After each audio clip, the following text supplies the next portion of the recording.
সাব্রুম মহকুমার মনু বিধানসভা এলাকায় বনকুল মহামণি বুদ্ধ মন্দিরকে কেন্দ্র করে এই এলাকায় পাম্পিং গাছগুলিকে সৌন্দর্যায়ন করার ফলে প্রত্যেক দিন রাজ্যের বিভিন্ন প্রান্ত থেকে পর্যটকরা বনকুলে পর্যটনের জন্য ভিড় জমাচ্ছেন।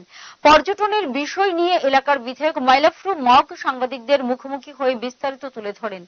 বনকুল মহামণি বৌদ্ধ মন্দির ডেভেলপমেন্ট কমিটির সেক্রেটারি থৈকই মগের সাথে কথা বলে জানা যায়, মন্দির উন্নয়নের ক্ষেত্রে বর্তমান বিধায়ক যথেষ্ট সাহায্য সহযোগিতার হাত বাড়িয়ে দিয়েছে এবং আগামীতে আরো কিভাবে মন্দির উন্নয়ন করা যায় সে বিষয়েও বিভিন্ন পরিকল্পনা গ্রহণ করেছে বলে জানা যায়। সামাজিক মাধ্যম বা নেট দুনিয়ায় যেভাবে এই জায়গাটি ভাইরাল হচ্ছে তা আগামী দিনে ভিড় সামলানো কষ্টকর হয়ে উঠবে বলে জানা যায়।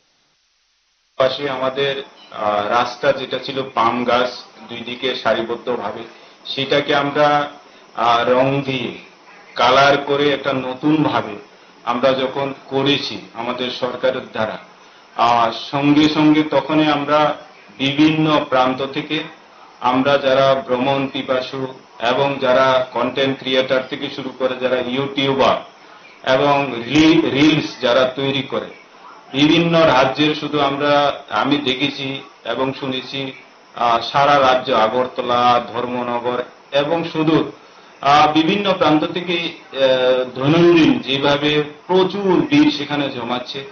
তো এবং বিভিন্ন সোশ্যাল মিডিয়া সেটা ফলাওভাবে প্রচার হয়েছে।